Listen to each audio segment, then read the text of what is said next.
La clase pasada vimos la solución esféricamente simétrica estática de las ecuaciones de Einstein, eso es lo que llamamos la geometría de Schwarzschild, y habíamos dejado planteado el cálculo de las órbitas en esta geometría. Habíamos llegado a escribir esta ecuación para la relación entre la coordenada radial r y la coordenada angular φ, en el plano, entre comillas, donde esa órbita se desarrolla, que lo tomamos como la superficie θ igual pi sobre 2.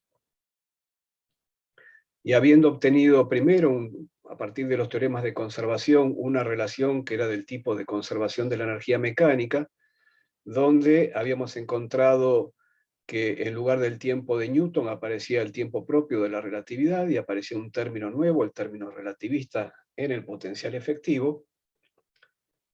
En los últimos pasos de esa clase, reemplazamos el tiempo propio en función de la coordenada angular φ, utilizando la relación entre el tiempo propio y φ, que resultaba de la conservación del momento angular. Y así habíamos llegado, luego de ese reemplazo que generó este factor acá, habíamos llegado a esta relación entre R y φ que deberíamos integrar para obtener la ecuación de la trayectoria, la forma que tiene esa órbita, que sería obtener justamente esta relación entre R y φ.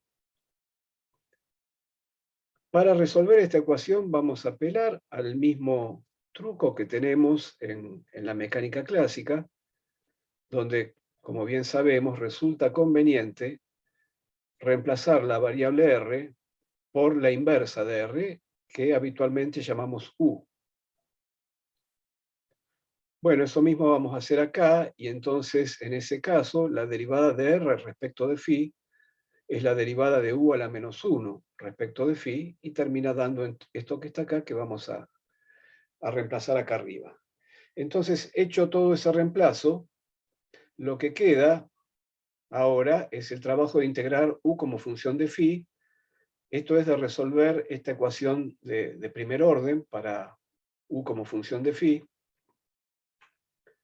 Nuevamente acá lo que vemos es que podemos analizar esta ecuación en términos de un potencial efectivo.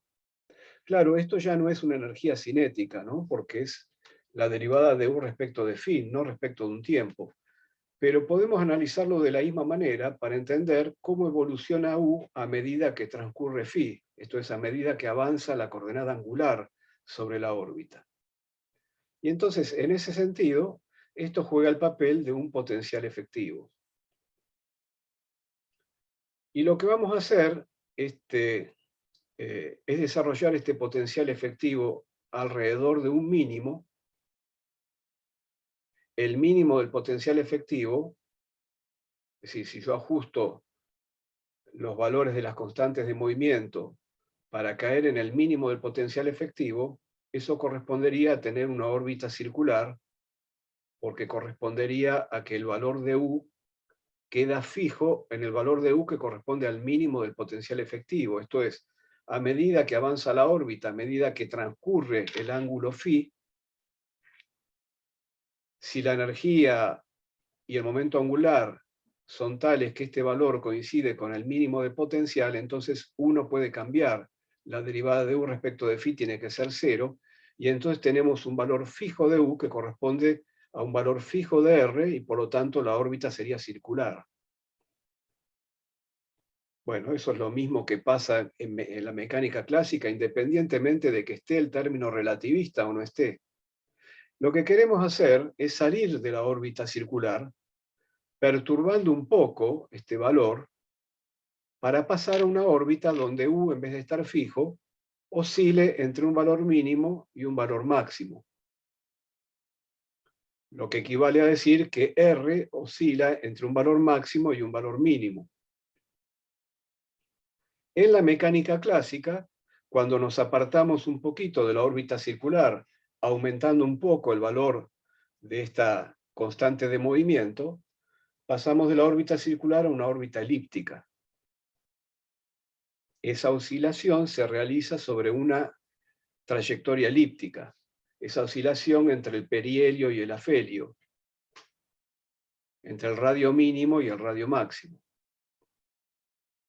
Bueno, la presencia de este término relativista en el potencial efectivo va a deformar esa trayectoria que va a dejar de ser elíptica. Pero el método de resolución, digamos, esto de hacer pequeñas oscilaciones alrededor de un mínimo de potencial, es el mismo método que podríamos usar en la mecánica clásica. Esto es, vamos a aproximar el potencial efectivo alrededor de U, del valor de U que corresponda al mínimo de potencial efectivo, donde desarrollaremos el potencial efectivo hasta segundo orden, para reemplazar todo esto por un potencial tipo oscilador armónico, y ver entonces cuál es la frecuencia de la oscilación de la coordenada radial R o de la coordenada U, 1 sobre R.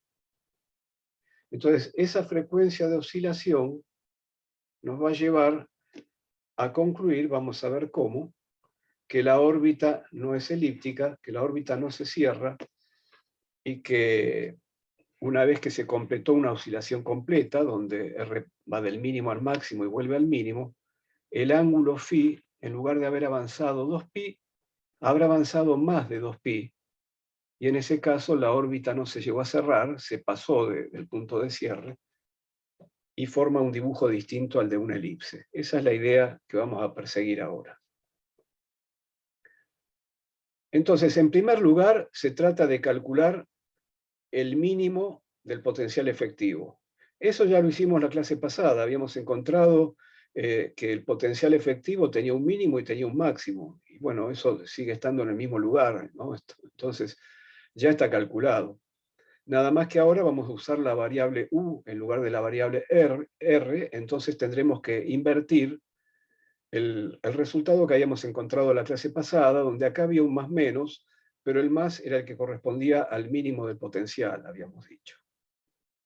Habíamos dicho también que en caso de que volviéramos a la mecánica clásica, eliminando este término relativista, acá quedaba 1 más 1, 2, estamos teniendo un 2 dividido, y entonces ese 2 se simplifica con este 2, y pasaríamos a tener el valor de la órbita, el valor de U para la órbita circular newtoniana. Ese valor es 1 sobre el radio de la órbita newtoniana, es este valor que está acá. Bueno, esto lo sabemos de la clase pasada. Ahora lo que queremos es desarrollar el potencial para hacer una aproximación de pequeñas oscilaciones alrededor de este valor U sub B. Esto es el radio de la órbita circular de Einstein. Entonces, bueno, como estamos en un mínimo, la derivada primera se anula en el valor, en el valor de la variable U sub B, y nos queda simplemente este desarrollo al orden que nos interesa, que sea el orden para hacer pequeñas oscilaciones. Entonces, este valor que está acá, esta derivada segunda evaluada en U sub B, corresponderá al cuadrado de la frecuencia angular para la oscilación del radio.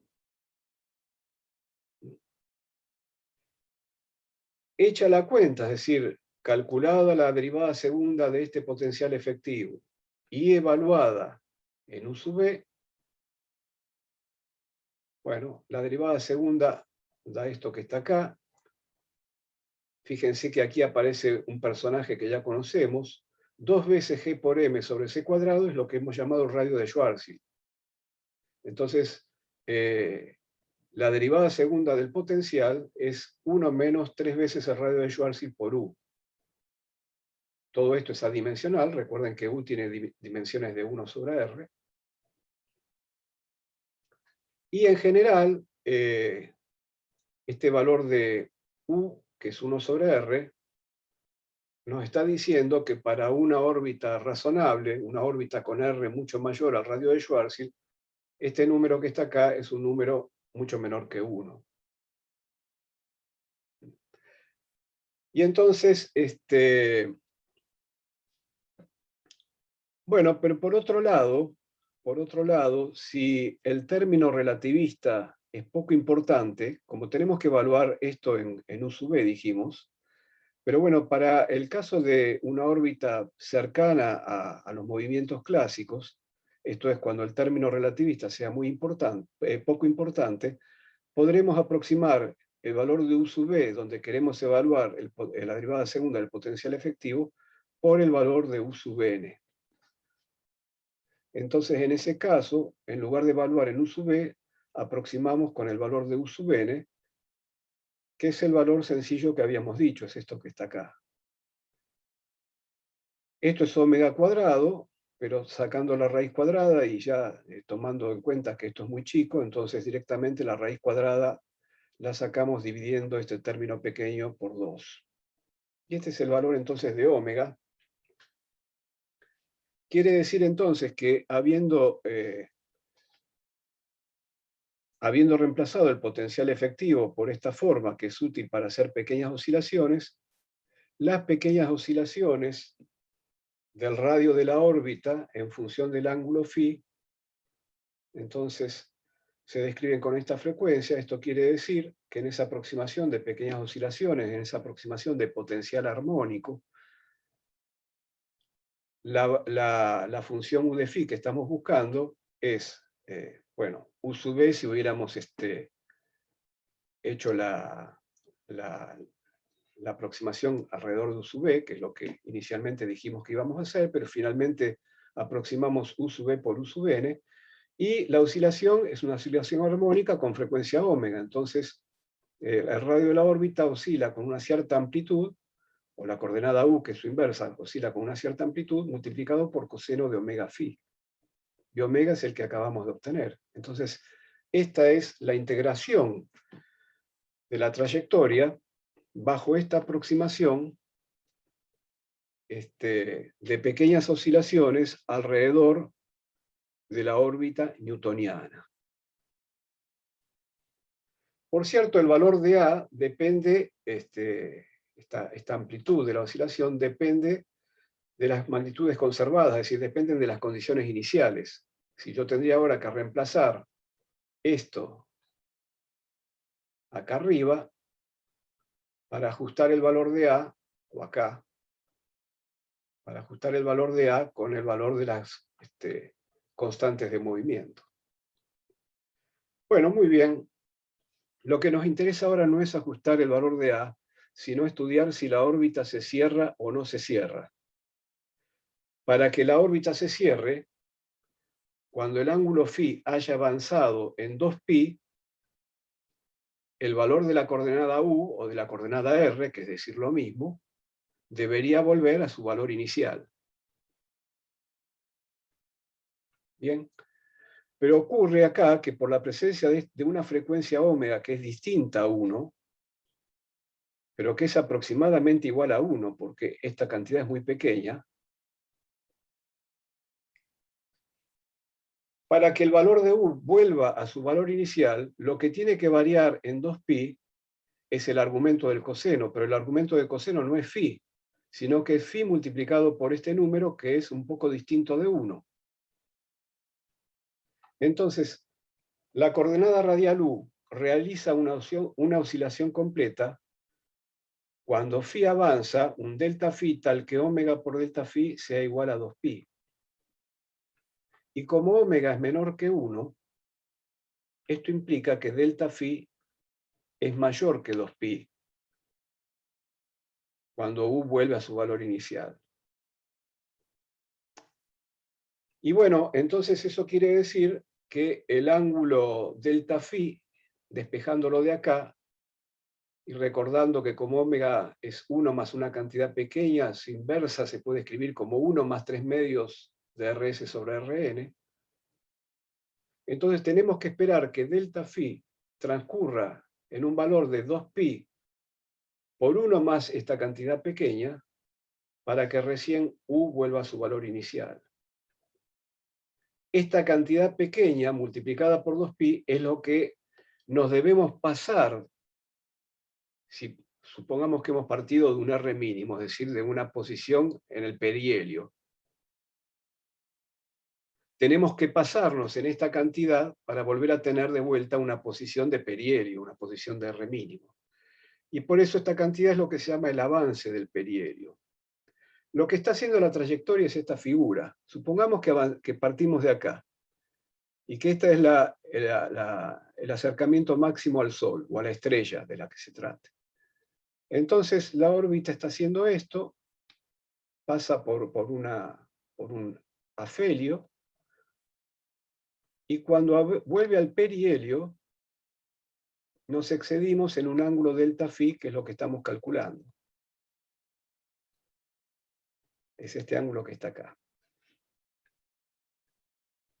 Bueno, si hacemos este cálculo para, digamos, en el sistema solar, evidentemente, va a ser Mercurio el planeta más afectado por este corrimiento del perihelio, porque es el planeta que está más cerca al Sol y que, por lo tanto, es el que siente en mayor medida los efectos relativistas, porque los efectos relativistas se van a sentir allí donde el campo gravitatorio inercial sea más intenso. Entonces consideremos, para el caso de Mercurio, cuál es el radio de la órbita de Mercurio, que es de unos 58 millones de kilómetros. Por supuesto, ese radio está oscilando, pero bueno. Y el valor del radio de Schwarzschild, que corresponde al Sol, que ya dijimos es de unos 3 kilómetros. Entonces, esto da un avance del perihelio de Mercurio de 5 por 10 a la menos 7 radianes. Ahora, este avance se va acumulando. Cada vez que Mercurio completa una órbita, su perihelio avanza 5 por 10 a la menos 7 radianes. Y entonces esto lleva a una acumulación en un siglo de 43 segundos de arco, de avance del perihelio de Mercurio. Y esta es una cosa que estaba medida antes de la relatividad general, y que fue la primera demostración de que los resultados de la relatividad general eran correctos. Ahora, es una demostración un poco sucia en este sentido. En realidad, el perihelio de Mercurio avanza mucho más que esto. Avanza 500 y pico de segundos de arco por siglo. Porque la órbita de Mercurio está afectada no solo por esta perturbación relativista, sino que está afectada por perturbaciones clásicas provenientes de otros planetas del sistema solar. Entonces, los otros planetas, las perturbaciones clásicas, las perturbaciones newtonianas de los otros planetas, se llevan la mayor parte en el corrimiento del perihelio de Mercurio. Se llevan 500 y algo de segundos de arco por siglo. Esas perturbaciones newtonianas ya estaban calculadas antes de que naciera la relatividad general. Y claro, no coincidían con las observaciones, y la diferencia entre lo observado y el cálculo clásico era precisamente de 43 segundos de arcos por siglo, que en este desarrollo perturbativo que hemos hecho es precisamente el efecto relativista agregado a los efectos clásicos ya existentes. Otra razón por la cual esta prueba de la relatividad general, esta primera prueba de la relatividad general, no es completamente limpia, es porque hay otros efectos que afectan clásicamente a la órbita de Mercurio. Por ejemplo, el Sol no es perfectamente esférico. Y si no es perfectamente esférico, tiene momento cuadrupolar en adelante. Si no es perfectamente esférico, el campo gravitatorio clásico no es exactamente 1 sobre r cuadrado. Entonces ahí también hay otros efectos que afectan la órbita de Mercurio. Pero bueno, de todos modos, este valor era la diferencia entre lo observado y lo calculado clásicamente, así que esto estuvo excelente para la época, eso hizo un impacto enorme. Pero unos años después hubo otra demostración de otra naturaleza, porque tenía que ver con la propagación de la luz en la geometría de Schwarzschild. Y la luz en la geometría de Schwarzschild, como vamos a ver, gravita, es decir, un rayo de luz no atraviesa en forma rectilínea, entre comillas, sino que se deflecta por la presencia del campo gravitatorio inercial de la geometría de Schwarzschild. Y entonces eso generó una nueva demostración temprana de la validez de la relatividad general en el año 1919. Así que vamos a ver cuál es la teoría que está detrás de la deflexión de la luz en la geometría de Schwarzschild. Por empezar, la ecuación de la que partimos en la clase de hoy, que es esta que está acá, estaba calculada para una partícula con masa, no para una partícula sin masa. Recordemos que estas cantidades con barra eran una energía por unidad de masa y un momento angular por unidad de masa, que está acá también. Esta energía por unidad de masa es esta cantidad que está acá. La idea ahora es que podemos usar este mismo resultado si sabemos reemplazar apropiadamente el valor de la masa por cero, y así estudiar entonces la propagación de un fotón.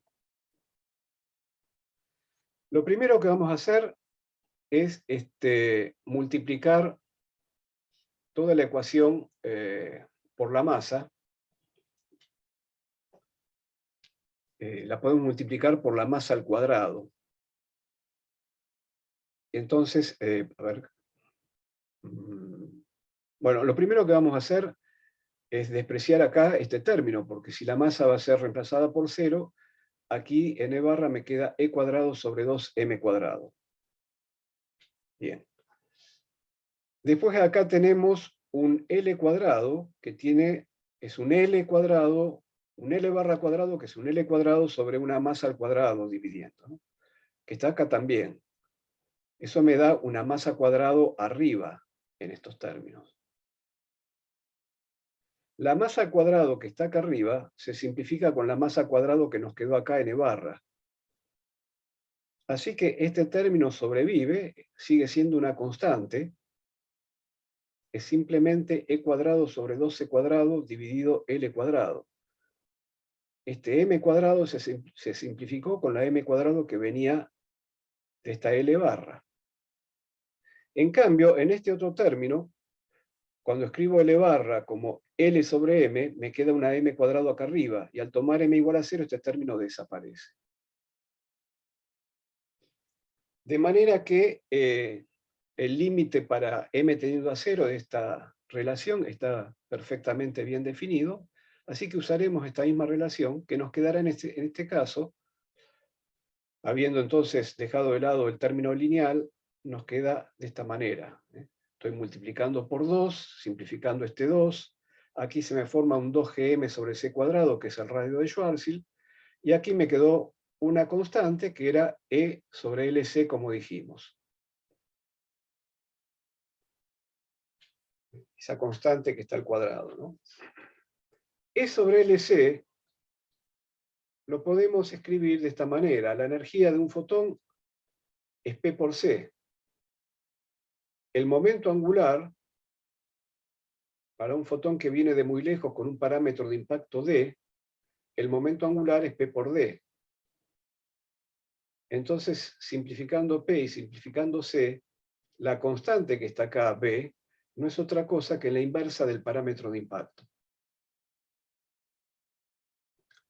Enseguida lo vamos a ver en una figura. Y por otra parte, el potencial efectivo de esta relación que nos va a permitir estudiar el comportamiento de U a medida que avanza el ángulo φ, ese potencial tiene esta forma. En lugar de tener un mínimo y un máximo, como tenía el caso para partículas con masa, este potencial solamente tiene un máximo. Lo cual significa que en la geometría de Schwarzschild, un fotón podría ser una órbita circular, pero que esa órbita circular es inestable. Y esa órbita circular inestable se produciría en un valor de U 2/3 sobre el radio de Schwarzschild. Es decir, que le corresponde un radio que es 3/2 del radio de Schwarzschild.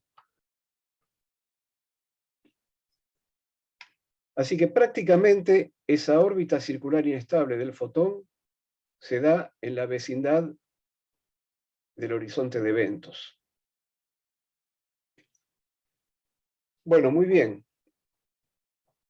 Si le doy un valor a este B, bueno, si le diera el valor que está acá, entonces el fotón, imaginemos un fotón que viene del infinito, y entonces se va acercando a esta órbita circular asintóticamente hasta que termina en ese radio de órbita circular. Es lo mismo que si tengo un péndulo y el péndulo, para llegar al punto de equilibrio inestable, habría que ajustarle muy bien la energía, el valor de la energía conservada, para que, digamos, lanzado con esa energía, llegara asintóticamente al punto de equilibrio inestable y se quedara ahí arriba. Llegaría en un tiempo tendiendo a infinito entonces, pero acá llegaría, acá no tenemos un tiempo, en su lugar tenemos el ángulo phi, ¿no? Entonces llegaría asintóticamente dando vueltas alrededor del agujero negro. Por otra parte, si damos a B un valor menor, esto es, si damos al parámetro de impacto un valor mayor, entonces un fotón viniendo desde el infinito, y R tendiendo a infinito significa U tendiendo a cero, es decir, tenemos que a partir de U igual a cero, para pensar en un fotón que viene del infinito, entonces va llegando hasta un lugar que es un punto de retorno. Este es el valor máximo de U al que puede alcanzar y después vuelve al infinito. Un valor máximo de U es un valor mínimo de R. Entonces, esta sería la situación primera, donde el fotón alcanza la esfera de fotones, porque tiene sintonizada con mucha precisión sus condiciones iniciales, pero bueno, es una situación inestable. La situación es inestable porque si nos pasamos de B un poco por abajo, entonces el fotón vuelve al infinito, es decir, U vuelve a cero, o si nos pasamos un poco por arriba, el fotón directamente cae hacia el agujero negro. Bueno, muy bien. Entonces, vamos a usar parámetros de impacto mayores, que es ese valor crítico para la esfera de fotones, lo cual significa usar valores de B menores. Y entonces el máximo acercamiento que vamos a tener al agujero negro va a ocurrir, bueno, cuando se anule esta derivada. Esto es, este valor de un máximo que corresponde al máximo acercamiento del fotón al agujero negro, ocurre cuando se anula el término que juega el papel de la energía cinética en esta relación, aunque no sea una energía cinética, porque esto es un ángulo, y estaríamos ahí en el punto de retorno. Es decir, que en el punto de retorno, un máximo se cumple que un máximo menos RS, un máximo cuadrado, perdón, menos RS, un máximo al cubo, es igual a B cuadrado. Esta es la relación que cumple el punto de acercamiento máximo al agujero negro. Ahora bien, vamos a hacer también acá una aproximación a este problema de la deflexión de un fotón en la geometría de Schwarzschild, partiendo de la situación no relativista. Entonces, en la situación no relativista, que es la situación en donde C tiende a infinito y por lo tanto el radio de Schwarzschild tiende a cero, la situación no relativista entonces no tiene el término relativista acá, e integrar esta ecuación sin este término cúbico es muy sencillo. Es como la conservación de la energía de un oscilador armónico, ¿no? Pero, digamos, si no quieren pensarlo de esa manera, simplemente es cuestión de ver que si yo pongo una función trigonométrica acá, ya sea un coseno o un seno, bueno, su derivada me da la otra función. Si puse acá un coseno, acá me va a dar un seno, y entonces seno cuadrado más coseno cuadrado es 1, y entonces si multiplico al coseno o al seno por una constante que tendrá que ser b, estoy cumpliendo con la ecuación. Eso es Es sencillamente así. Esta es la solución no relativista para esa ecuación. Esta es la trayectoria no relativista, con una cierta fase inicial que la puedo ajustar, por ejemplo, diciendo que voy a medir el ángulo φ. Bueno, fase inicial no sería porque inicial alude al tiempo, y acá no tengo el tiempo, tengo el ángulo φ. Pero bueno, como siempre, esta constante de integración la ajusto, la puedo ajustar diciendo desde dónde mido la variable.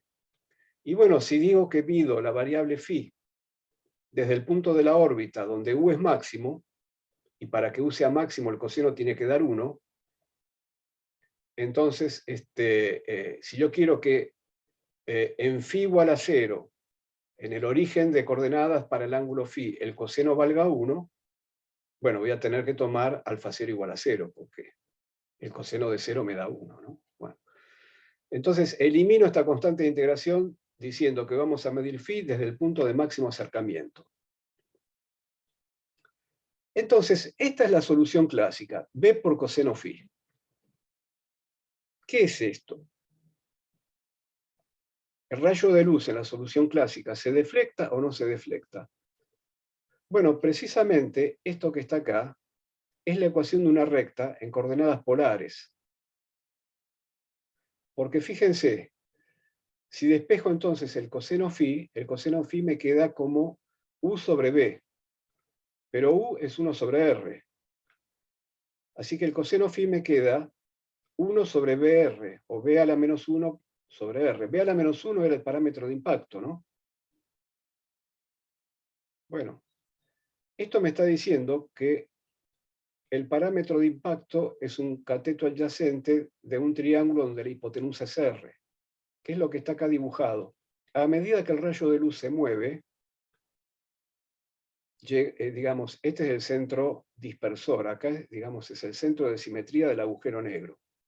Por eso el parámetro de impacto es este valor d, ¿no? Entonces viene el rayo de luz desde el infinito con un parámetro de impacto d, y a medida que el fotón se mueve, el r va cambiando. Voy a tener un r de φ, o voy a tener un u de φ, y el u de φ es esta ecuación que está acá, que me lleva a este resultado. Bueno, efectivamente, acá vemos que el coseno de φ es d sobre r, que r es la hipotenusa de un triángulo rectángulo donde el ángulo entre d y r es φ.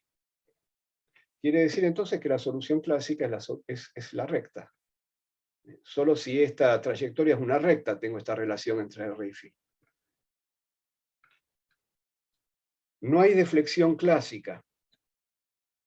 Entonces, el siguiente paso es corregir esta solución no relativista para cumplir con esta ecuación en alguna aproximación, ya que esta ecuación no voy a pretender resolverla de manera exacta. Me voy a conformar con ver simplemente de manera perturbativa cómo se aparta la trayectoria del rayo de luz, cómo se aparta de esa recta que acabamos de ver. Y bueno, si lo voy a hacer perturbativamente, voy a tener que pensar en un rayo de luz que pasa lejos del agujero negro. Lejos quiere decir a un radio mucho mayor que el radio de Schwarzschild. Bueno, entonces voy a corregir la solución clásica con una función f de φ que voy a tratar de determinar, y la voy a corregir porque voy a agregar un término proporcional a Rs, un término que desaparecería en el límite clásico. Y para que esto tenga unidades de 1 sobre longitud, esto es unidades de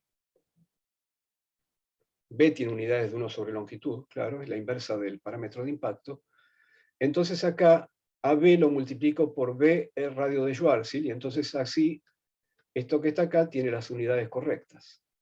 ¿Correctas en qué sentido? En el sentido de que esta f que pongo acá es una magnitud adimensional que tengo que encontrar. Es decir, le quité las dimensiones a f y las puse acá, de esta manera. Reemplazo entonces en la ecuación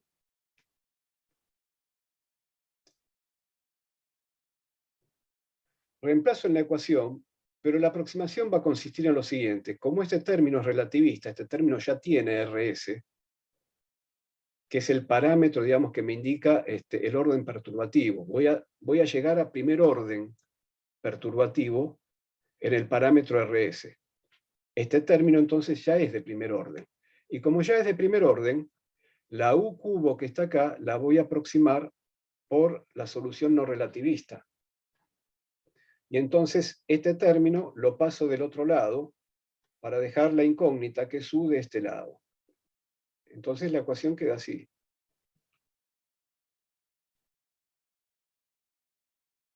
A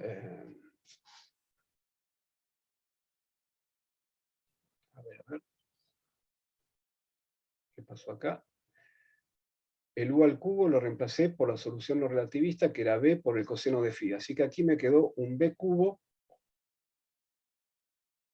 por coseno de φ al cubo, por RS. En un cuadrado voy a reemplazar el cuadrado del binomio. Perdón, estoy buscando, acá está. Entonces voy a tener B cuadrado coseno cuadrado de φ más dos veces B cubo seno de φ. No, acá estoy calculando, perdón, pensé que ya estaba reemplazando en la ecuación y que esto era lo que había quedado de la ecuación. No, disculpe. Estoy calculando en primer lugar la derivada de U de φ al cuadrado para reemplazar en la ecuación. Esto no es todavía el resultado de la ecuación. Entonces, calculo la derivada de U respecto de φ. Bueno, simplemente me queda acá la derivada de la función incógnita f.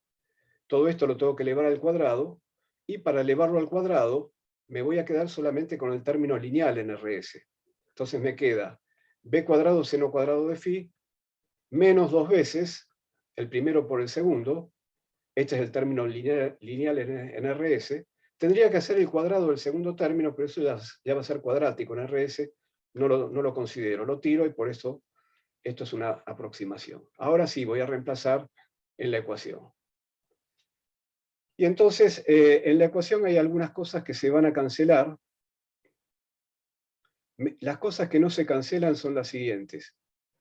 Este término, que es el término que está acá, es un término que viene de haber derivado U respecto de φ y elevarlo al cuadrado. Hay otro término, que es este, que se va a estar cancelando con uno que viene de U cuadrado. Así que yo directamente ya no lo escribí. Pero de U cuadrado, a primer orden en RS, viene también este término. Así que este quedó. Y después, en un cubo, como habíamos dicho, el término cúbico ya era proporcional a RS, así que simplemente reemplazo la solución no relativista. Reemplazo B coseno φ al cubo. Y así quedó la ecuación para resolver. La ecuación para encontrar esta función incógnita f. Fíjense que en esta ecuación B cubo se va y RS se va, claro, porque me quedaron todos términos de primer orden en RS, porque partí de la solución clásica a la solución a orden cero, así que esos términos ya se fueron, y me quedaron solamente los términos de primer orden. Así que RS se va, B cubo se va. Entonces, lo que me queda para resolver, bueno, una ecuación de primer orden relativamente sencilla. La pueden resolver como ustedes les gusten, pueden usar una hoja de cálculo. La solución es esta que está acá. Por cierto, esta ecuación es de primer orden y tiene que tener una constante de integración. La constante de integración está en un término que no estoy escribiendo, porque la elegí igual a 0 para, digamos, mantenerme en eso de que el origen de coordenadas para la coordenada angular φ tenía que ser tal que el U sea máximo en φ igual a 0. Entonces, bueno, precisamente reemplazando f en la función U de φ que habíamos propuesto, eliminando ese término que venía con un seno de φ, es una constante de integración por un seno de φ, no sé si alguna potencia, no recuerdo, pero eliminé ese término porque esta función que está acá precisamente es máxima cuando phi es igual a 0, porque coseno cuadrado es máximo. Bueno, porque, bueno, hay que maximizarla, porque acá tengo un signo menos. Así que bueno, maximizándola hay que tirar ese término. Por eso no aparece ninguna constante de integración, porque nuevamente está elegida para elegir el origen de coordenadas.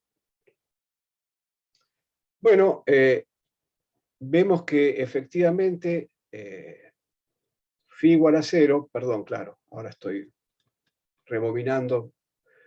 El U máximo tenía que cumplir esto que está acá, y efectivamente, eliminando esa constante de integración, phi igual a 0 va a cumplir con esto que está acá. Al orden correspondiente, por supuesto. El orden correspondiente es, bueno, al hacer el cuadrado acá y el cubo acá, en fin, eliminar lo que haya que eliminar. Bueno, en fin, son detalles de cómo se elige la constante de integración. Y la constante de integración se elige para que phi igual a 0 corresponda al máximo acercamiento del fotón al agujero negro, que es satisfacer esta relación al orden de la perturbación, al orden perturbativo que estábamos considerando, ¿no? Al primer orden en RS. Bueno, esto quiere decir que la solución que estamos encontrando tiene que reflejar la deflexión de un rayo de luz en el campo gravitatorio inercial del agujero negro. El rayo de luz que pasaba rectilíneamente ahora tiene que caer hacia el agujero negro. Entonces tiene que sufrir una deflexión. Esto es, si ingresa con un parámetro de impacto D, por simetría va a salir con un parámetro de impacto D, pero luego de haberse deflectado. Y entonces habrá un cierto ángulo épsilon acá, entre la trayectoria clásica, que era la recta que habíamos dibujado, esa recta horizontal que habíamos hecho en la figura,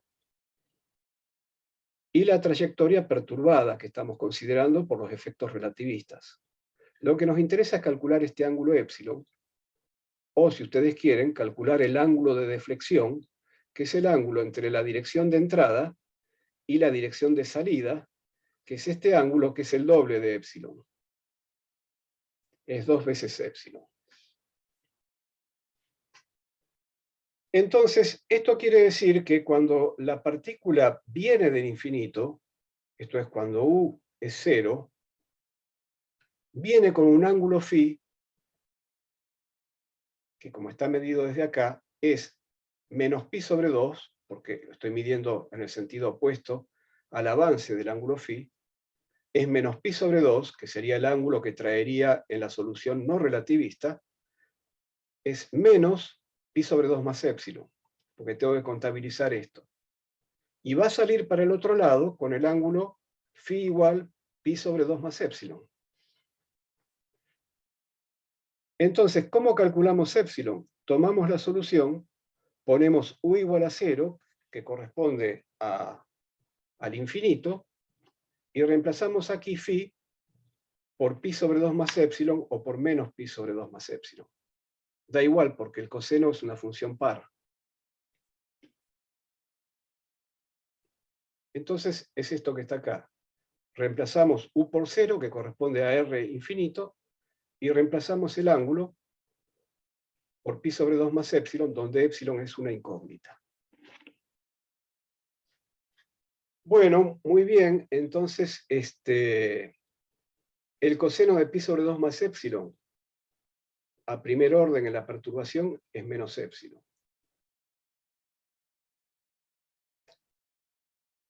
Acá también, entonces me queda épsilon cuadrado.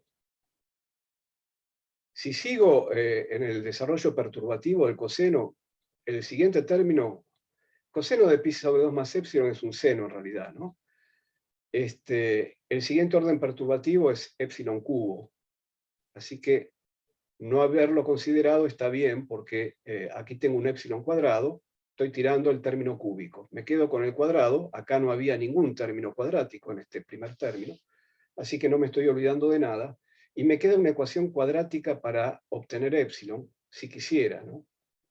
Si quisiera refinar. Si no quiero refinar, directamente elimino el término cuadrático, y digo, bueno, épsilon sale de acá.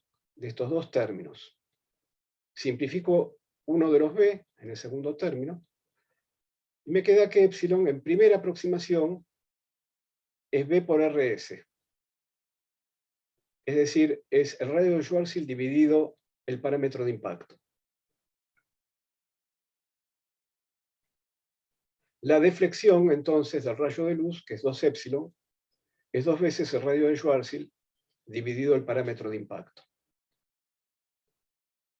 Si queremos hacer una estimación y poner esto en relación con esa primera determinación de la deflexión de un rayo de luz que ocurrió en 1919, la determinación se hizo de esta manera. Se aprovechó un eclipse total de Sol. Es decir, la Luna se interponía entre el Sol y la Tierra, con lo cual el Sol no nos molestaba para ver estrellas que en el firmamento se ven en una dirección cercana al Sol. Es decir, estrellas cuyos rayos de luz pasan cerca del limbo solar. Podíamos fotografiar esas estrellas sin que el Sol molestara, porque la Luna lo tapaba. Ahora, como ese rayo de luz pasa cerca del limbo solar, debe sufrir, digamos, es de los rayos de luz que más van a sufrir la deflexión. ¿Cuánto se van a deflectar? Bueno, hay que poner acá el radio de Schwarzschild que corresponde al Sol, 3 kilómetros, y el parámetro de impacto que corresponde al radio del Sol, porque para venir con un parámetro de impacto que haga que el rayo de luz pase por el limbo solar, el parámetro de impacto tiene que ser igual al radio del Sol, 696.000 kilómetros. Eso da para la deflexión del rayo de luz un valor de 1,75 segundos de arco. Entonces, en esa fotografía, donde se estaba fotografiando esta estrella, esta y otras que estaban en esa zona del cielo, esas estrellas, las que tenían la propiedad de que su rayo de luz pasaba rozando el limbo solar, bueno, iban a sufrir esta deflexión de 1,75 segundos de arco. ¿Qué quiere decir esto? Que en realidad una estrella que salió en la foto como proveniendo de esta zona del firmamento, en realidad no estaba en esta zona del firmamento, sino que en realidad estaba en esta otra zona del firmamento. Porque el rayo de luz, habiéndose deflectado 1,75 segundos de arco, hizo esta trayectoria. Y fotografiado desde la Tierra, parecía provenir de esta zona del firmamento, pero en realidad la estrella estaba acá. Ahora, lo que uno ve en la fotografía es solamente un puntito luminoso, una estrella, en el fondo de otras estrellas. ¿Cómo esa foto va a probar que el rayo de luz está deflectado? Simplemente porque esa fotografía del firmamento se puede contrastar contra otra foto tomada en otra época del año, cuando la Tierra estuviera en su órbita de este otro lado, y podíamos observar entonces el firmamento directamente sin el efecto de la deflexión de la luz del campo gravitatorio del Sol. Entonces, en ese caso veríamos que la misma estrella que había salido en esta posición corrida en la fotografía del eclipse solar, ahora aparecía en el firmamento respecto de otras estrellas de fondo más alejadas, que sufran menos este efecto, aparecía en el firmamento en otra posición, y entonces se podía medir este ángulo.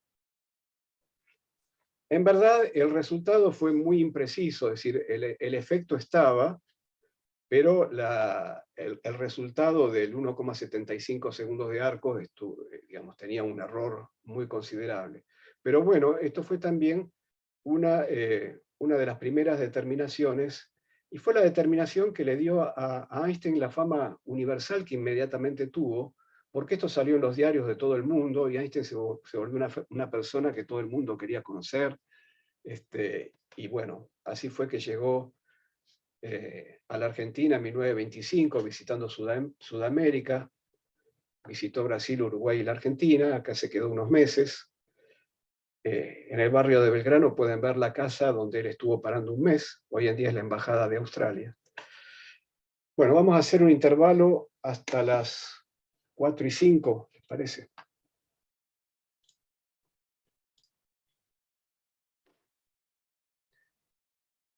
La clase pasada, cuando vimos la estructura causal de la geometría de Schwarzschild, y en particular cuando descubrimos la existencia del horizonte de evento, y el hecho de que la métrica fuera singular, las componentes de la métrica eran singulares en el horizonte de eventos, pero yo advertí que la geometría no era singular allí, en el sentido de que los invariantes geométricos no tenían ninguna divergencia, y que en realidad eso era un problema de la carta elegida para describir para encontrar esa solución de Schwarzschild.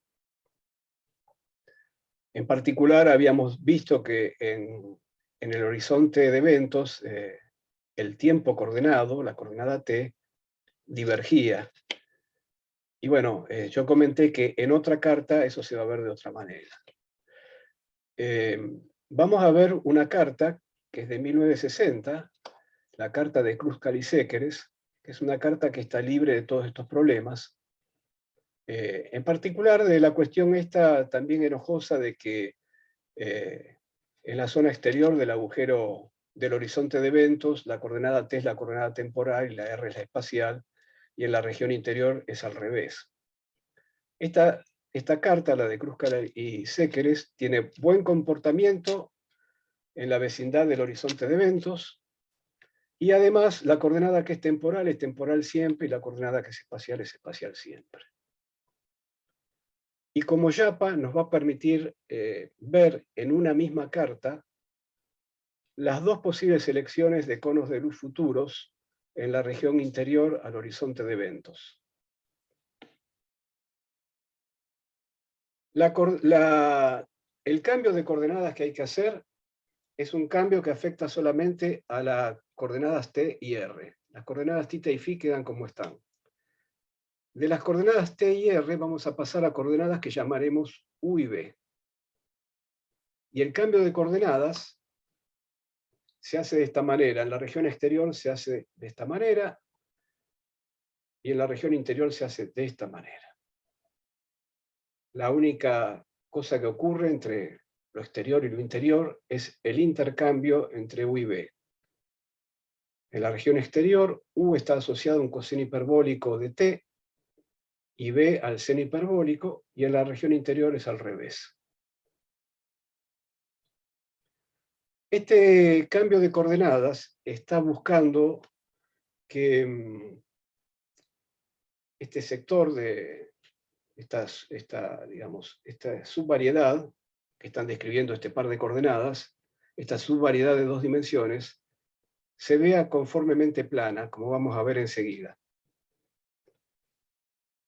Así que, digamos, si ustedes se estarán preguntando a quién se le ocurre hacer un cambio de coordenadas de este tipo, bueno, si tengo como objetivo llevar a que esta subvariedad bidimensional se vea en esta carta nueva, V, como conformemente plana, bueno, eso ya delinea el camino para llegar a encontrar cómo es ese cambio. Pero, digamos, aceptemos que este es el cambio y veamos a dónde se llega. Esto es, cómo se escribe el intervalo en estas nuevas coordenadas. Una cosa que vemos acá es que la transformación de coordenadas es singular en el radio de Schwarzschild, ¿no? Porque aquí me queda 0.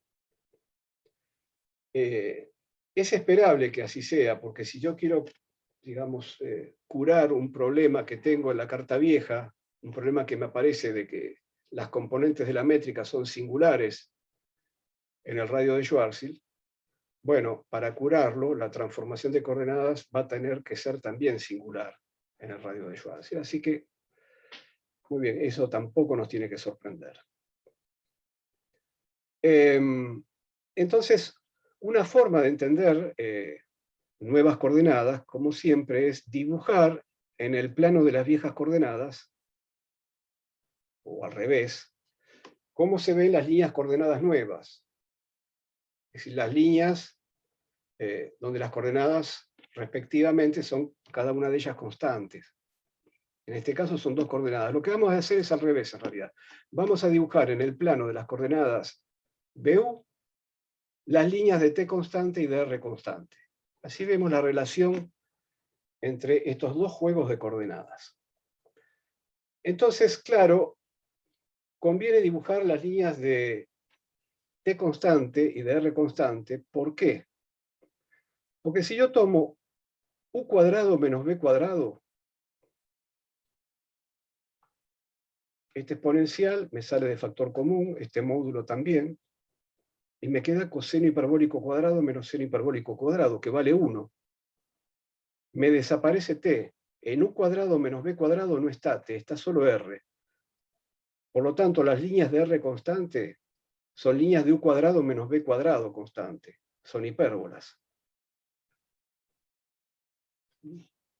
Tanto acá como acá, tanto en la región exterior al horizonte como en la región interior.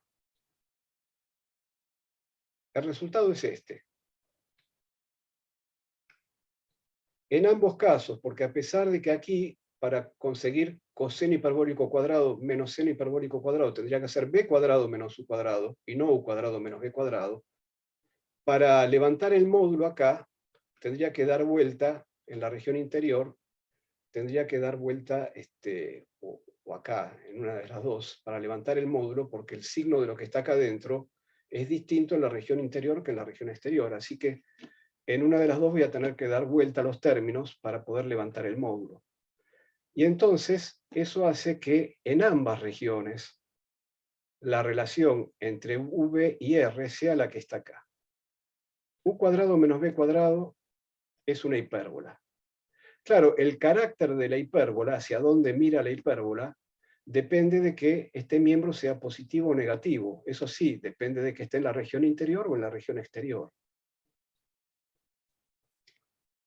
Bueno, entonces, R igual constante, las líneas coordenadas R igual constante, en el plano de las coordenadas nuevas se ven como hipérbolas, orientadas de distinta forma según estemos en la región exterior o en la región interior. El horizonte de eventos, es decir, cuando queremos dibujar la línea coordenada que corresponde a R igual RS, acá me da un 0. Eso corresponde a las asíntotas de las hipérbolas, corresponde a que U sea igual a más menos B. Es decir, el horizonte de eventos en el plano de las coordenadas UV se ve como rectas, como las asíntotas de las hipérbolas. Enseguida vamos a mostrar la figura, pero antes de hacer la figura, vamos a ver qué ocurre con las líneas de t igual constante. Para encontrar las líneas de t igual constante, tendría que deshacerme de la parte que depende de R. Y me puedo deshacer con el cociente. B dividido U en la región exterior da la tangente hiperbólica de t. Y U dividido B en la región interior da la tangente hiperbólica de t. Tenemos esto entonces. Las líneas de t igual constante son líneas de B sobre U igual constante, o de U sobre B, es lo mismo. B sobre U igual constante es B igual a una constante por U, es decir, son rectas que pasan por el origen de coordenadas del plano UV.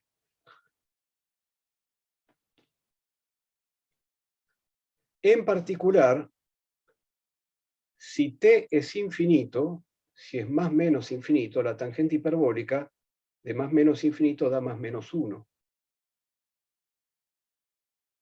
Y entonces voy a tener que t igual más menos infinito son líneas a 45 grados, que coinciden con las asíntotas de estas hipérbolas. Claro, porque la misma superficie que es el horizonte de eventos es también t igual más menos infinito. ¿Se acuerdan que llegábamos al horizonte con tiempo coordenado infinito? Así que está todo perfecto. Y si escribo el intervalo en función de las nuevas coordenadas, y como dijimos, la parte angular queda igual que antes, la parte RT queda de esta manera. Como ven, es un factor que multiplica a una métrica de Minkowski de 2 dimensiones. Por eso decimos que esta parte RT en estas coordenadas se muestra, se exhibe como conformemente plana.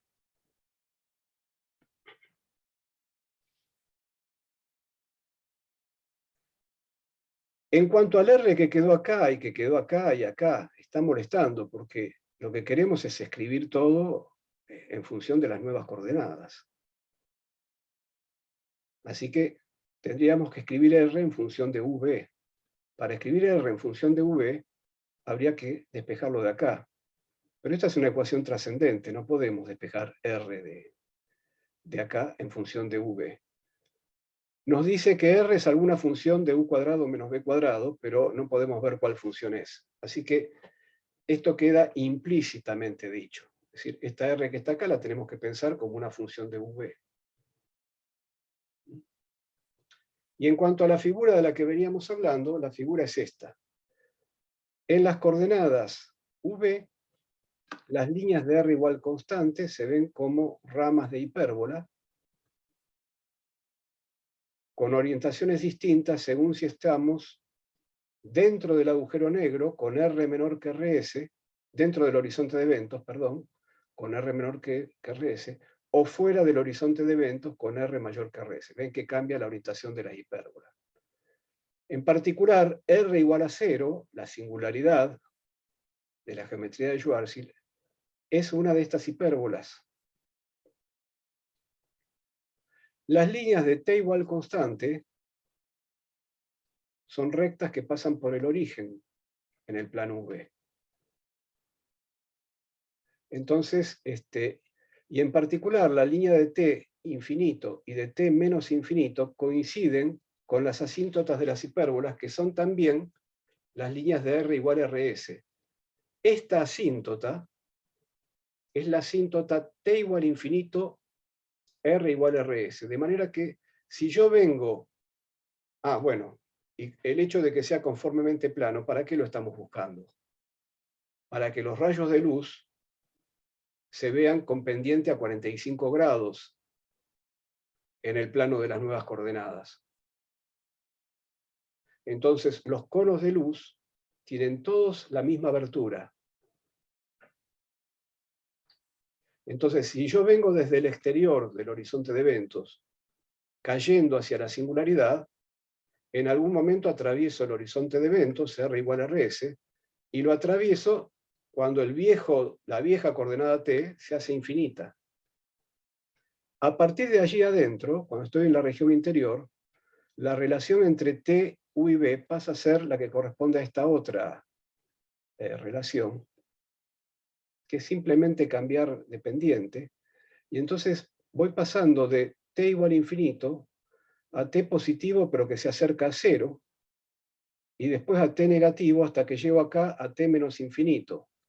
Y también t menos infinito era acá, porque acá yo venía en la región externa desde t menos infinito a otros t finitos pero todavía negativos, hasta pasar por t igual a 0, luego t mayor que 0 hasta llegar a t infinito. Entonces toda esta línea azul es t menos infinito, y esta línea azul, ambas son asíntotas de las hipérbolas, y esta línea azul es t más infinito.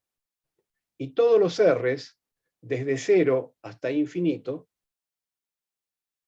están, digamos, catalogados en las hipérbolas que están acá dibujadas en las regiones 1 y 2, que son las regiones exterior al horizonte e interior al horizonte. Claro, la carta U y B me sirve hasta llegar a la singularidad, hasta R igual a 0. Acá, digamos, explota la geometría. Las ecuaciones de Einstein directamente dejan de tener sentido. Recuerden que los invariantes divergen, etc. ¿no? Esto es el motivo por el que llamamos singularidad a esto que está acá.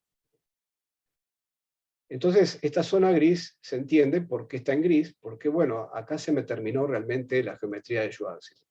Acá tenemos la verdadera singularidad. Ahora, esta zona gris que está acá, ¿por qué está acá? Y bueno, está acá porque ya barrí todos los valores de R y todos los valores de T entre estas dos regiones. El cambio de coordenadas hace que esta transformación, tanto en la región R mayor que RS como en la región R menor que RS, es tal que U más B es mayor o igual que 0. ¿Por qué?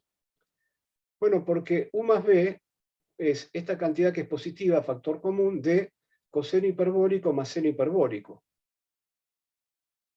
Y acá lo mismo, seno hiperbólico más coseno hiperbólico. Y el coseno hiperbólico más el seno hiperbólico es siempre positivo. El coseno es siempre positivo. El seno hiperbólico puede ser positivo o negativo, pero en valor absoluto el coseno hiperbólico siempre le gana, así que U más B es siempre mayor o igual que 0.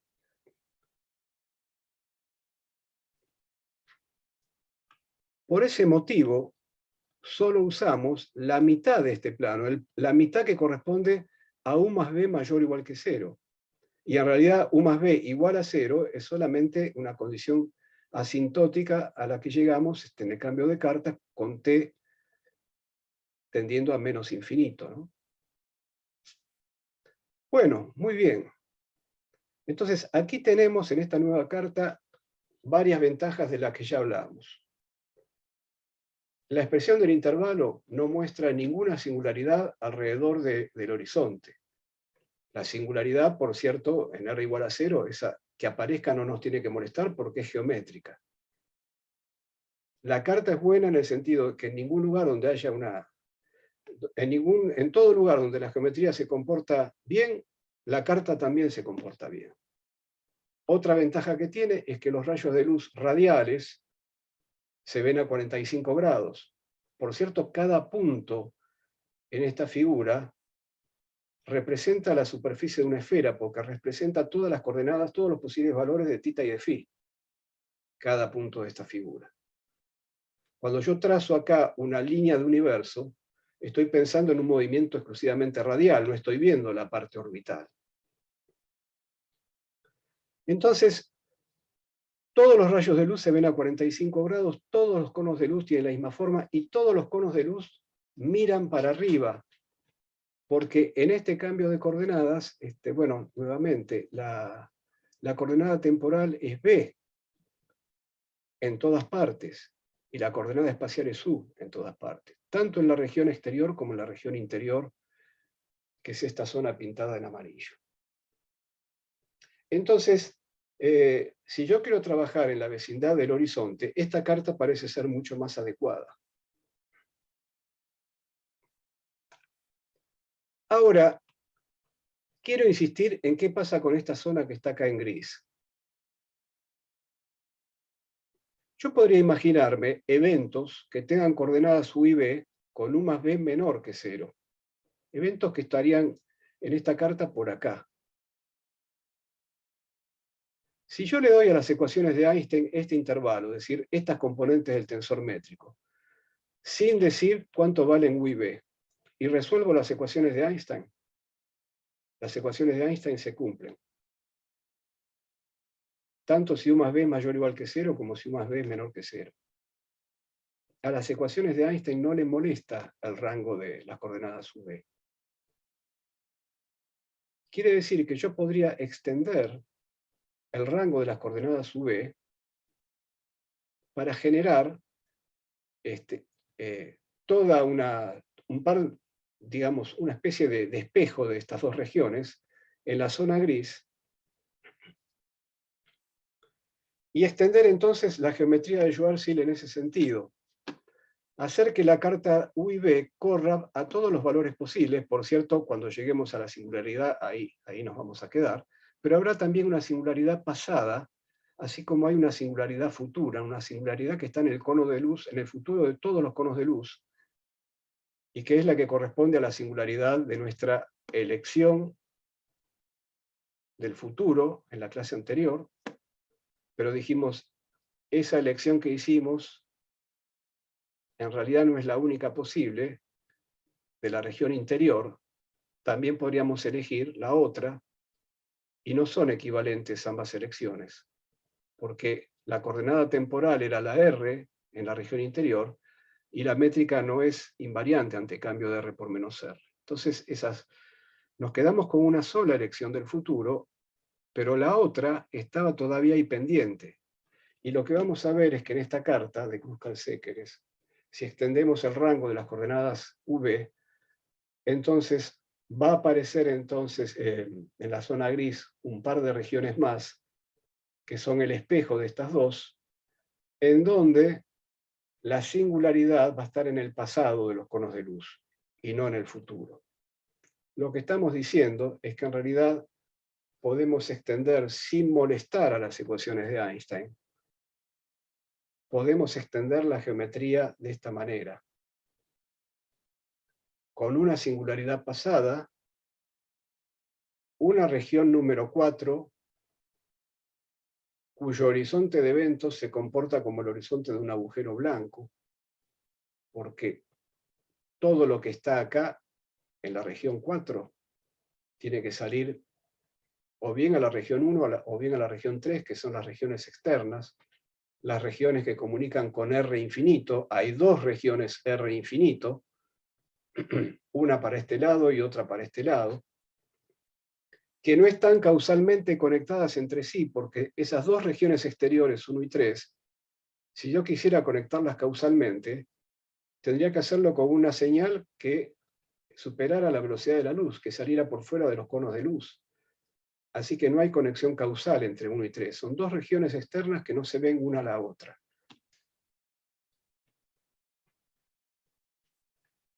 La región 1, los eventos que ocurren en la región 1, podrían ser producidos, podrían estar causalmente conectados con eventos en la región 4. Los eventos en la región 4 pueden ser causa de eventos en la región 1, en la región 3 y en la región 2. Los eventos en la región 1 podrían ser causas de eventos, bueno, en la propia región 1, por cierto, no siempre, y en la región 2. Y los eventos en la región 2 solo pueden ser causa de otros eventos en la región 2, nunca de eventos en la región 3, en la región 1 ni en la región 4, porque la estructura de los conos de luz futuro lo impediría. Bueno, entonces, esta máxima extensión analítica, que así se llama, de la geometría de Schwarzschild, contiene una singularidad pasada, una singularidad futura, un agujero blanco y un agujero negro. Se le dice que es la máxima extensión analítica en el sentido que permite que toda geodésica temporal, bueno, nosotros no hemos trazado las geodésicas temporales, no las hemos dibujado, pero bueno, esta sería una suerte de geodésica de una partícula cayendo desde el infinito. Esta sería una geodésica cayendo, es decir, como una partícula que primero R crece y después decrece, es decir, una piedra que tiro para arriba y después empieza a caer.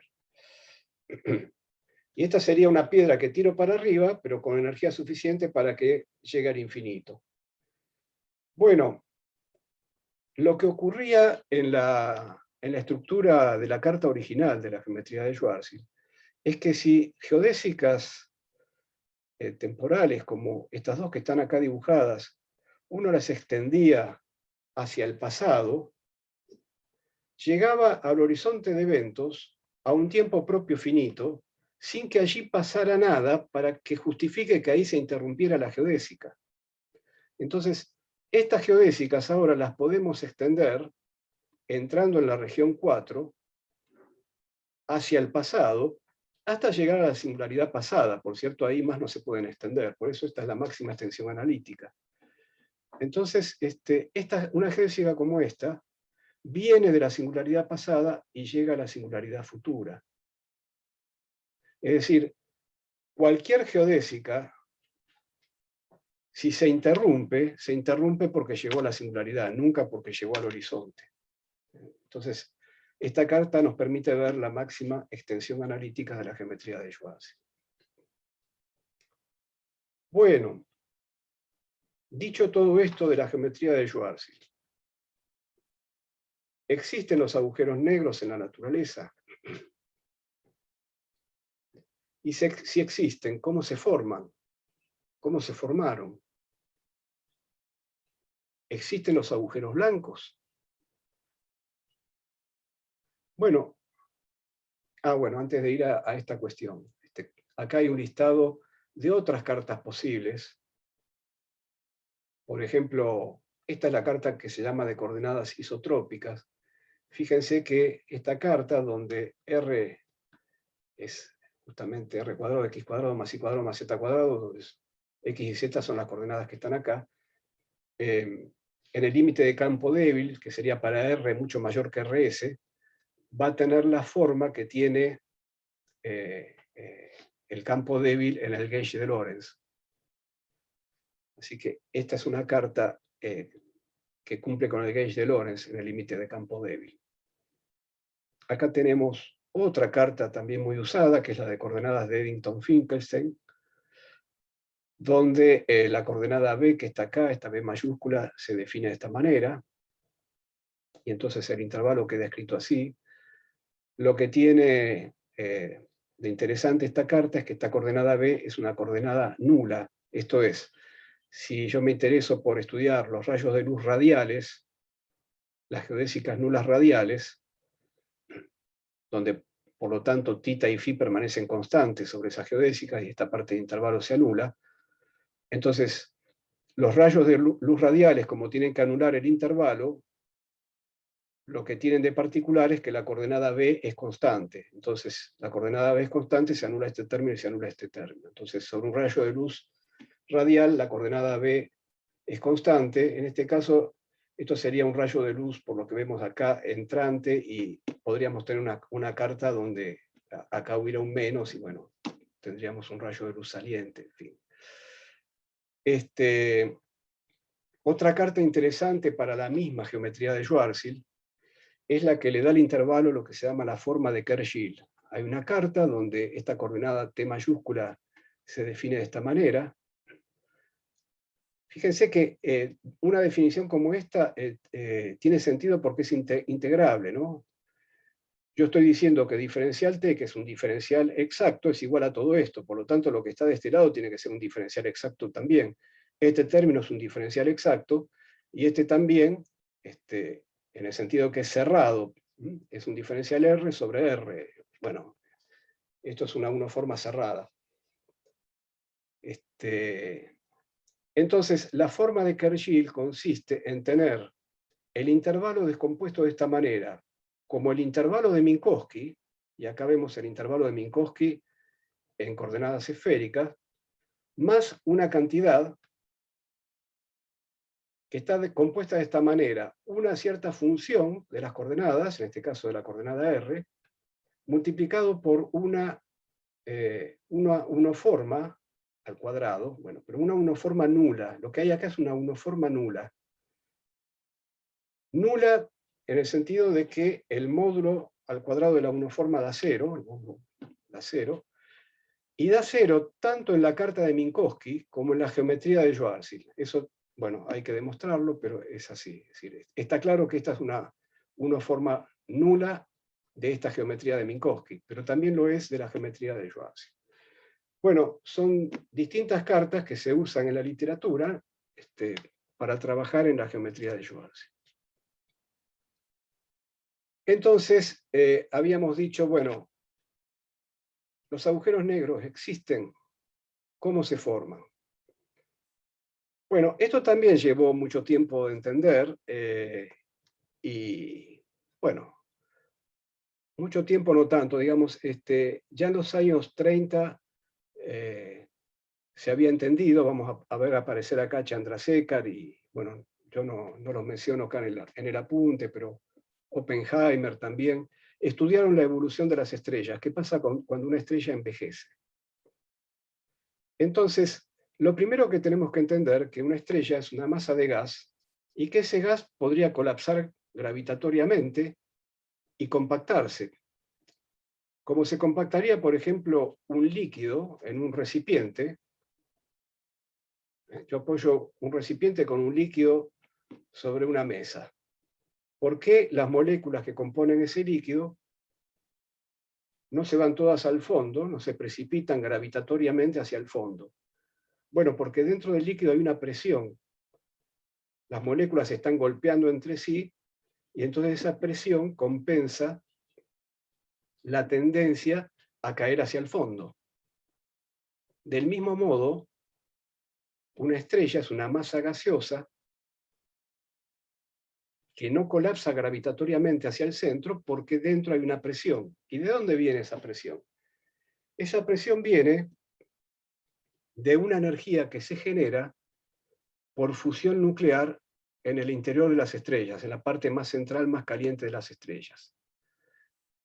Es decir, las estrellas de alguna manera queman combustible, entre comillas, mediante fusiones nucleares donde núcleos livianos se fusionan en núcleos más pesados, y como ya vimos en la primera clase, ese tipo de procesos libera energía por defecto de masa. Y esa energía es la que genera la presión en el interior de la estrella, que equilibra la tendencia al colapso gravitatorio. Entonces, claro, las estrellas van quemando combustible por fusión nuclear. Las estrellas más jóvenes son principalmente de hidrógeno, y van quemando hidrógeno y lo van convirtiendo en helio y otros elementos livianos como deuterio, tritio, litio. Pero finalmente el hidrógeno se acaba, cesan esas reacciones nucleares de fusión nuclear y la estrella empieza a colapsar gravitatoriamente, se empieza a achicar. En ese achicamiento su temperatura aumenta, el aumento de temperatura enciende nuevas reacciones nucleares, donde el helio que se había formado ahora se sigue fusionando para convertirse en carbono, en oxígeno, y esas fusiones liberan nuevas energías que permiten que la estrella realice una gran expansión. Estoy hablando de una estrella típica, ¿no? Es lo que le va a pasar al Sol.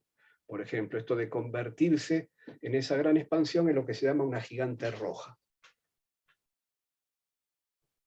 Esa gigante roja, en el caso del Sol, se va a comer buena parte del sistema solar. Agotado entonces el helio, que forma el carbono y el oxígeno, todavía está la posibilidad de seguir generando reacciones de fusión de estos elementos más pesados, recién formados, y entonces vamos a llegar a formar silicio, a formar hierro.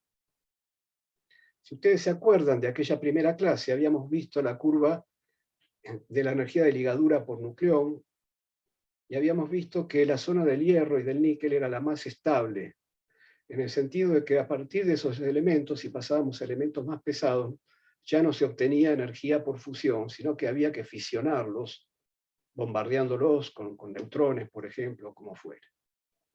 Entonces, cuando las estrellas llegan al estado del hierro, dejan entonces de generar energía por fusión nuclear y comienzan a colapsar gravitatoriamente.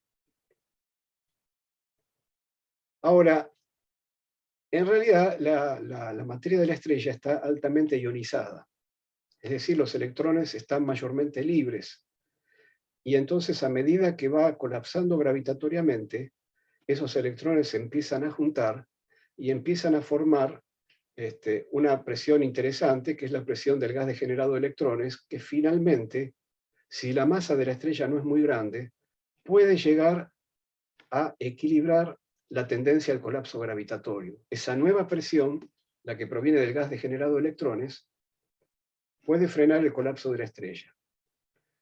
Para que eso ocurra y la estrella finalmente se equilibre con la presión del gas degenerado de electrones, la masa de la estrella, y esto lo estableció Chandrasekhar en aquellas primeras décadas del siglo XX, no debería superar 1,4 veces la masa del Sol, lo que se llama el límite de Chandrasekhar. Lo que queda formado es lo que se llama una enana blanca, que es una estrella pequeña de tamaño del orden del tamaño de los planetas. Ahora, si la estrella tiene más masa que 1,4 veces la masa del Sol, bueno, el colapso gravitatorio continúa, no puede ser detenido por la presión del gas degenerado de electrones. Los electrones se van a combinar con protones en ese caso, en ese colapso, en esa compresión, y combinados con protones forman neutrones. Y bueno, si la masa de la estrella no supera unas 2 masas solares, y ahí entran también Oppenheimer, Volkov, que estudiaron el colapso gravitatorio, entonces las interacciones cuánticas entre los neutrones pueden detener el colapso. La presión generada por estas interacciones y el gas degenerado de neutrones van a terminar dando una situación de equilibrio donde lo que queda formado se llama una estrella de neutrones. ¿Qué tan compacta es una estrella de neutrones? Bueno, tiene un radio de unas decenas de kilómetros y una densidad comparable a la de un núcleo atómico.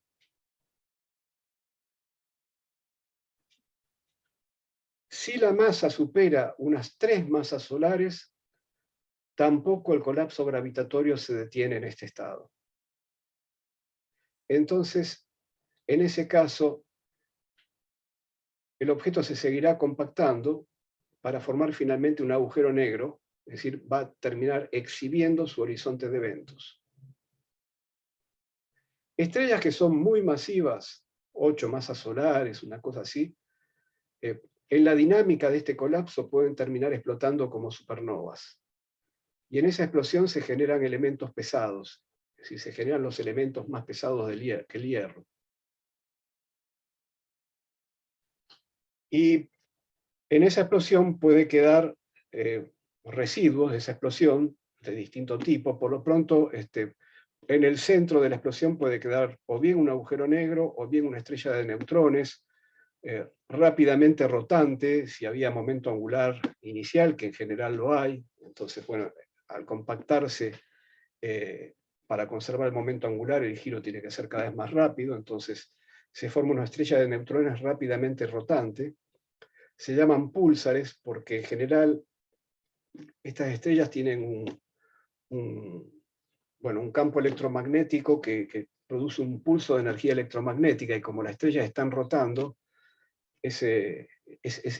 producen un haz colimado, digamos, de energía electromagnética, muy colimado. Y bueno, como la estrella está rápidamente rotando, se comporta como un faro, digamos, que emite luz. Cuando ese haz colimado pasa por nuestra visual, si es que pasa, ahí lo recibimos como un pulso. Y como rota muy rápido, el pulso es, digamos, muy rápido también, es decir, es con un periodo muy, muy corto, que puede ser de milisegundos. Así que vean lo rápido que rota. Y alrededor de la explosión, alrededor de este agujero negro, de la estrella de neutrones, del púlsar, puede haber también y es lo que hay en general, una nebulosa de materia dispersa, ¿no? Bueno, muy bien. Ahora, si es así como se forma un agujero negro por colapso gravitatorio, ¿cómo se lo detecta? Porque no se puede ver. Entonces, la primera detección de un agujero negro se debió a que si yo tengo un sistema binario, y en la Vía Láctea y en el universo en general, abundan los sistemas binarios, también abundan sistemas de 3 estrellas. Es decir, un sistema binario son 2 estrellas, como ustedes saben, que giran ambas alrededor del centro de masa común. Una de ellas puede haber colapsado y haberse convertido en un agujero negro. Y si esa estrella colapsada en un agujero negro le chupa materia a la otra, a la estrella compañera, se forma alrededor del agujero negro un disco de acreción de materia, así se llama, por eso usamos esta palabra, acretar materia. Se forma un disco de acreción de materia y a medida que la materia va siendo chupada, se va y cae al agujero negro, se va calentando, y al calentarse, esa materia que está ionizada emite rayos X. Entonces, en realidad, lo que se descubrió por primera vez y requirió de esta interpretación fue una fuente de rayos X. Se descubrió una fuente de rayos X en 1964, para lo cual fue necesario tener satélites orbitando alrededor de la Tierra, porque los rayos X son absorbidos en la alta atmósfera, así que eh, las fuentes de rayos X exteriores se las observa desde satélites. Bueno, se observó una fuente de rayos X que provenía de la constelación del Cisne, y bueno, finalmente se determinó que provenía de un sistema binario, donde estaba sucediendo lo que decimos, y bueno, una de las dos estrellas, la que se comportaba como agujero negro, tenía 14 masas solares. Y este sistema, que se llama Cygnus X1, fue el primer agujero negro descubierto. Pero bueno, hoy en día hay todo un gran catálogo de este tipo de estrellas binarias, y además los agujeros negros se detectan, como ya hemos dicho, cuando colisionan entre sí y emiten ondas gravitatorias. Hoy en día sabemos que existen agujeros negros de tamaños de varias masas solares, pero también existen agujeros negros de miles de millones de masas solares en los centros de las galaxias. En el centro de nuestra galaxia, la Vía Láctea, hay un agujero de unos millones de masas solares que se detectó simplemente mirando objetos que hay alrededor y viendo entonces cómo orbitan alrededor de un punto con una cierta periodicidad. Todo eso se puede medir y con eso se puede determinar la masa del objeto invisible alrededor del cual orbitan. Y ese es el objeto que es el agujero negro en el centro de nuestra galaxia, y que tiene unos millones de masas solares. En otros casos, estos agujeros negros están activos, es decir, chupan materia, acretan materia vecina de la galaxia en donde se alojan, y producen, en fin, una serie de efectos notables, como la eyección de jets, de partículas cargadas y radiación electromagnética. Bueno, esto tiene que ver con objetos que comenzaron llamándose cuasares, blazares, y había toda una fauna de objetos, y que finalmente no es más que el mismo tipo de objetos vistos desde distintos ángulos, y son todos los fenómenos asociados a cuasares, blazares, etc., provienen de estos jets de partículas cargadas y radiación electromagnética que se emiten desde estos núcleos de estas galaxias activas, estos núcleos activos de galaxias. Bueno, y como comentábamos en el intervalo, en 2019 se confeccionó la primera imagen de una esfera de fotones. En el centro de la galaxia M87 hay un agujero negro. M87, esta M viene de un señor que se llamaba Messier, que hizo un catálogo de cosas que consideraba nebulosas, esto es en el siglo XIX,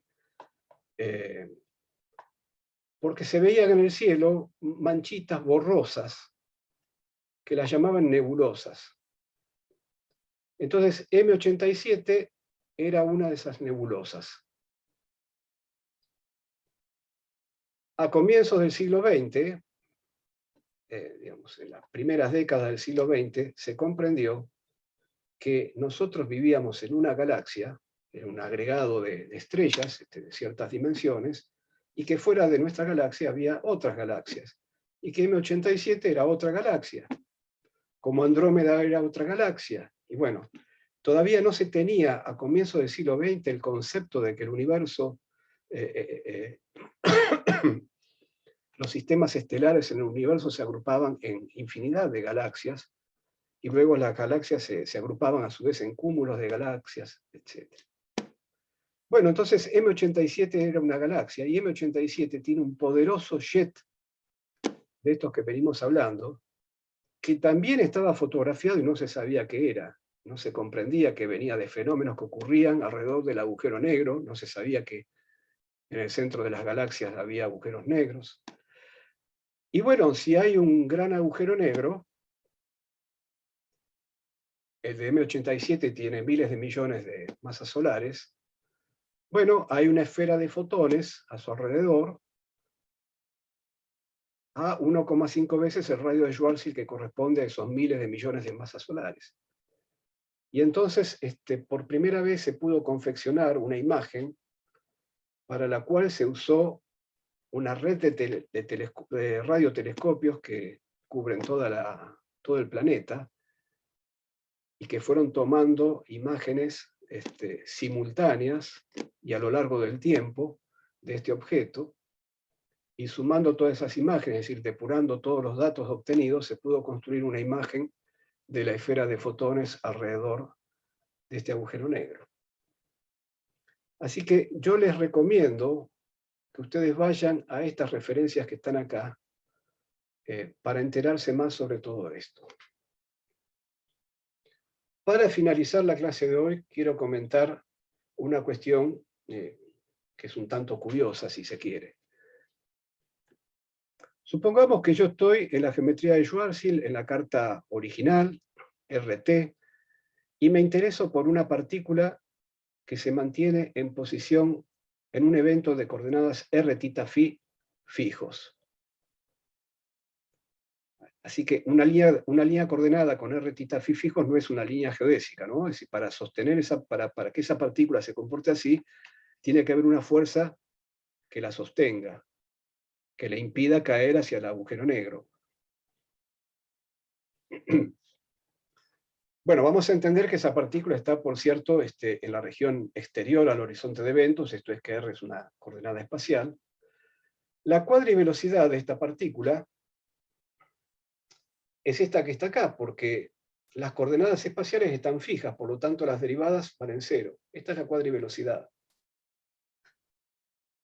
Y bueno, como el intervalo de esta partícula, esto es el tiempo propio, va a tener esta forma, porque las coordenadas espaciales no cambian, entonces reemplazando el tiempo propio acá, me queda que esta es la cuadrivelocidad de la partícula. Puedo calcular la cuadriaceleración que esta partícula forzosamente debe tener. Entonces, para calcular la cuadriaceleración, tengo que calcular la derivada covariante de esta cuadrivelocidad.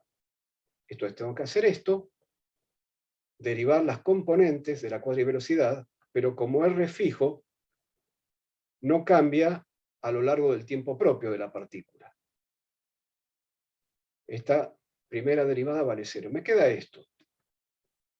Y de todo esto, lo que sobrevive es solamente cuando J y K valen cero, porque esas son las únicas componentes, la única componente que tiene la cuadrivelocidad. Queda así. Entonces me calculo este símbolo de Christoffel en la carta original de Schwarzschild, me da este resultado, que para cada valor de I, como ya estos dos índices están fijados, para cada valor de I obtengo 0 para I igual a T, 0 para I igual a θ, 0 para I igual a φ. Para I igual a R sale esto. Bueno, G00 ya sabemos cuánto vale, vale 1 menos RS sobre R, así que lo derivo respecto de R, y me sale que la cuadriaceleración tiene esta forma. Tengo que derivar acá, como digo, respecto de R, y hecha la derivada y reemplazado el radio de Schwarzschild por lo que vale, me sale esto. Entonces, esto es una cosa notable, porque la cuadrifuerza, que sería la masa por la cuadriaceleración, tiene la pinta de la fuerza de Newton. La componente R, que es la única componente que tiene la cuadrifuerza, tiene la pinta de la fuerza de Newton. Ahora, esto es engañoso, porque recuerden que esto es nada más que una componente en una carta. El vector K es un objeto geométrico, es la cuadrifuerza. Entonces, en realidad, para saber si tiene la forma de Newton o no, habría que tomarle el módulo, porque el módulo es independiente de la carta. Esto es, habría que tomarle el módulo a dA de R. Pero dA de R no tiene módulo 1. el módulo de DADR viene dado por la componente GRR de la métrica a la 1/2, ¿no? Justamente las componentes del tensor métrico me dan los módulos de los vectores de la carta coordenada. Entonces, y GRR precisamente diverge en el horizonte. Era justamente el problema que tenía la carta de Schwarzschild. Pero como el módulo de K es un objeto geométrico, estamos viendo que la cuadrifuerza que necesitamos para mantener la partícula en un R fijo se hace infinito si la partícula está en la vecindad del horizonte. Diverge en la vecindad del horizonte. Así que es engañoso ver a esto como que esto me indica que con la fuerza de Newton me alcanza para sostener a la partícula en cualquier R. No, no es cierto. Otra cosa curiosa es que yo podría decir lo siguiente. Bueno, en realidad si yo me atengo estrictamente al desarrollo matemático que hicimos, M era una constante de integración en las ecuaciones de Einstein. La interpretamos como la masa del objeto que había colapsado para formar el agujero negro. Pero vista como constante de integración, podríamos preguntarnos, ¿no la podríamos tomar como negativa también? Y en ese caso, tendríamos una repulsión gravitatoria en vez de una atracción gravitatoria. Es más, si M fuera negativa, el problema del horizonte de evento no estaría, porque GRR no divergería nunca, G00 no se anularía nunca. En ese caso, lo que tendríamos es una singularidad en R igual a 0, que sí estaría, que se dice desnuda, que no está protegida por un horizonte de eventos, que no está detrás de un horizonte de eventos. Bueno, es interesante contar que existe una conjetura que se la llama la conjetura del sensor cósmico. Estos son juegos de palabras que le gustaba hacer a Penrose, que es precisamente el autor de la conjetura, que en 1969 conjeturó que si bien desde el punto de vista matemático aquí tenemos esa posibilidad, el colapso gravitatorio, conjeturó Penrose, nunca va a conducir a singularidades, a la formación de singularidades desnudas.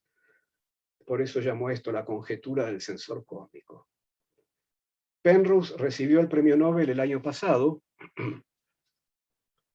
por un teorema donde demuestra que en el colapso gravitatorio la formación de la singularidad no es simplemente un hecho que ocurriría en situaciones de alta simetría, como la que estamos considerando acá, sino que aun si la simetría de las condiciones iniciales del objeto que va a colapsar no fueran estrictamente esféricas, de todos modos la singularidad se produciría igual. Entonces, esa fue la razón por la que recibió el premio Nobel el año pasado. Bueno, con esto nada más por hoy.